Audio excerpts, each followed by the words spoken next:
വിവിധ മരങ്ങളും ചെറിയ ചെടികളുമൊക്കെ വളർന്നു നിൽക്കുന്നതിനെയാണ് വനം എന്ന് പറയുന്നത്. ഭൂമിയിലെ ജൈവമണ്ഡലത്തിൻ്റെ പ്രധാനപ്പെട്ട ആവാസ വ്യവസ്ഥയാണ് വനം. ഭൂമിയുടെ സന്തുലിതാവസ്ഥയ്ക്ക് വനങ്ങൾ അത്യന്താപേക്ഷിതമാണ്. മഴക്കാടുകൾ നശിപ്പിക്കപ്പെടുന്നു എന്നതാണ് ഇന്ന് ലോകം നേരിടുന്ന പ്രധാന വെല്ലുവിളികളിൽ ഒന്ന്. മഴക്കാടുകൾ സംരക്ഷിക്കപ്പെടേണ്ട പ്രാധാന്യം ആളുകൾക്ക് മനസ്സിലാക്കി നൽകുന്നതിനായും മഴക്കാട് സംരക്ഷണ പ്രവർത്തനത്തെ പ്രോത്സാഹിപ്പിക്കുന്നതിനും വേണ്ടിയാണ് ജൂൺ 22 ലോക മഴക്കാട് ദിനമായി ഐക്യരാഷ്ട്രസഭ ആചരിക്കുന്നത്. എന്താണ് ഈ മഴക്കാടുകൾ? വളരെയധികം മഴ ലഭിക്കുന്ന വനങ്ങളെയാണ് മഴക്കാടുകൾ എന്ന് പറയുന്നത്. സാധാരണ ഒരു വർഷത്തിൽ 1750 മില്ലിമീറ്ററിൽ കൂടുതൽ മഴ ലഭിക്കുന്ന വനങ്ങളെ മഴക്കാടുകൾ എന്ന് പറയാം. ഭൂമിയിലെ 2/3 ഭാഗം സസ്യങ്ങളും ജന്തുക്കളും ജീവിക്കുന്നത് മഴക്കാടുകളിലാണ്. വണ്ണം കുറഞ്ഞ തായ്തടികളുള്ള വൃക്ഷങ്ങളാണ് മഴക്കാടുകളിൽ പ്രധാനമായും ഉള്ളത്. ഇവയുടെ ഏറ്റവും മുകളിലായി ശിഖരങ്ങൾ കാണപ്പെടുന്നു.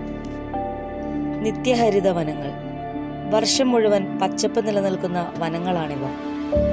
ഇവിടെയുള്ള മരങ്ങളുടെ ഇലകൾ പൊഴിയുന്നതിനോടൊപ്പം തന്നെ പുതിയ ഇലകൾ ഉണ്ടാകുന്നു.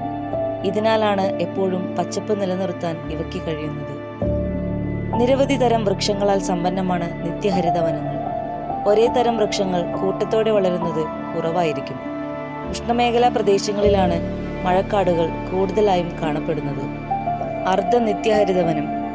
നിത്യഹരിത വൃക്ഷങ്ങളും ഇല പൊഴിക്കുന്ന മരങ്ങളും വളരുന്ന വനമേഖല.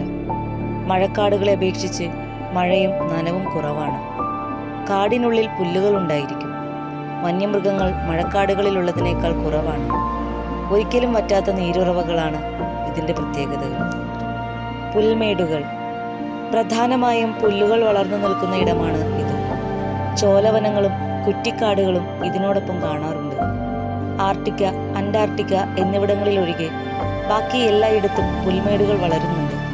പുല്ല് തിന്നു ജീവിക്കുന്ന ജീവികളെയാണ് ഇവിടെ പ്രധാനമായും കാണാൻ കഴിയുന്നതെങ്കിലും കഴുതപ്പുലി, പുള്ളിപ്പുലി, പുലി എന്നിവയും ഇവിടെ വസിക്കുന്നവയാണ്.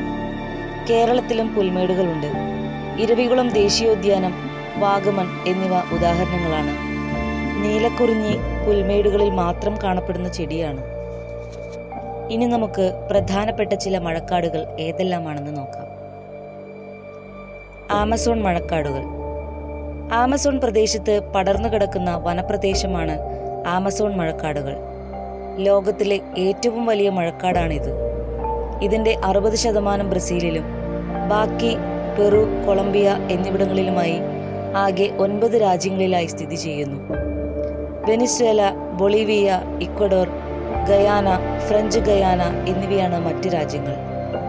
6 കോടി ചതുരശ്ര കിലോമീറ്ററിലായി വ്യാപിച്ചു കിടക്കുന്ന ഇതിൻ്റെ കിഴക്കാണ് ശാന്തമഹാസമുദ്രം.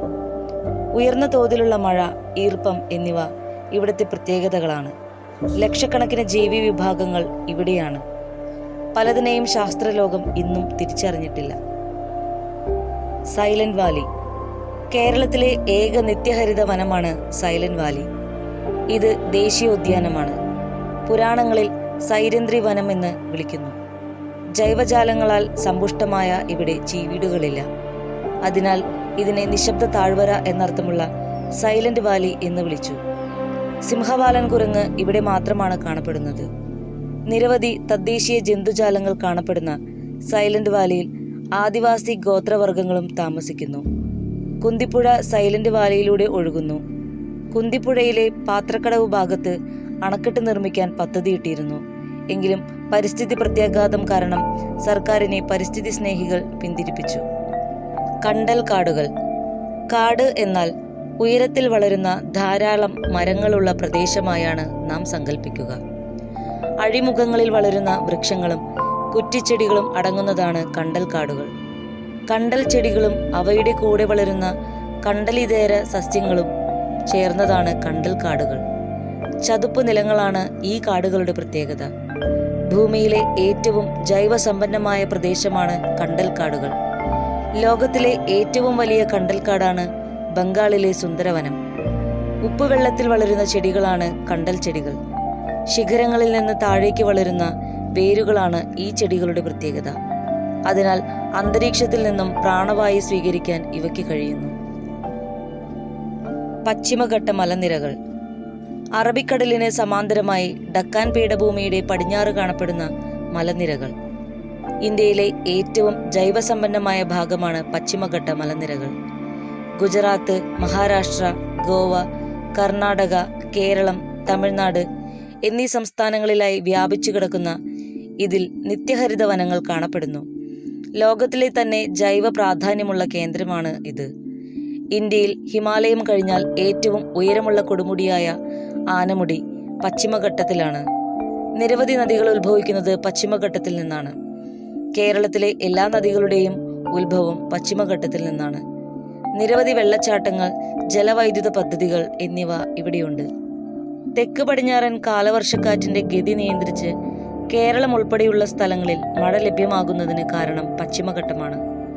നിരവധി തദ്ദേശീയ ഇനം ജീവജാലങ്ങളാൽ സമ്പന്നമാണ് ഇവിടം. സിംഹവാലൻ കുരങ്ങനെ പോലുള്ള ജീവികൾ കാണപ്പെടുന്ന ലോകത്തിലെ ഏക പ്രദേശവും ഇതാണ്. അതിനാൽ തന്നെ ലോകത്തിലെ മഹാവൈവിധ്യ പ്രദേശങ്ങളിൽ ഒന്നാണ് ഇവിടം.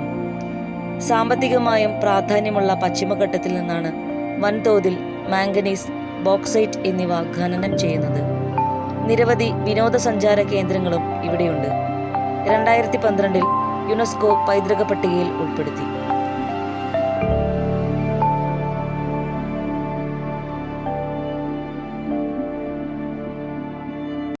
I have heard there once was an ancient tree with branches spreading up towards the sky.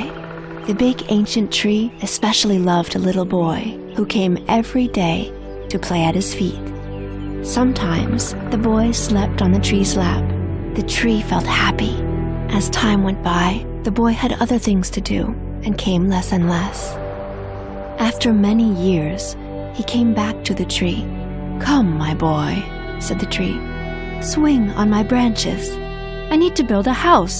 "A house? I live without a house. But you can cut off my branches and build a house with them."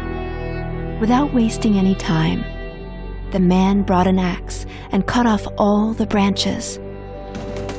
Now the tree was just a bare trunk. But love doesn't care about losses. For many years, the man did not return. Once he passed by the bare trunk. "I am so happy. What can I do for you?" "I want to go to distant lands and need a boat." "That's no problem, my dear. Cut my trunk and make a boat from it." The man brought a saw, cut down the trunk, made a boat, and sailed away. Now the tree is only a small stump, waiting for the man to return. One night, I was resting from a walk near the stump. It whispered to me, "Do you know my friend? I am worried he may have drowned. My life is coming to an end, and if I had news from him, I could die happily. But the man will never return, because the tree has nothing left to give. The ego only understands the language of taking. Love, only the language of giving. If your life can be like this tree, then you will know what love is."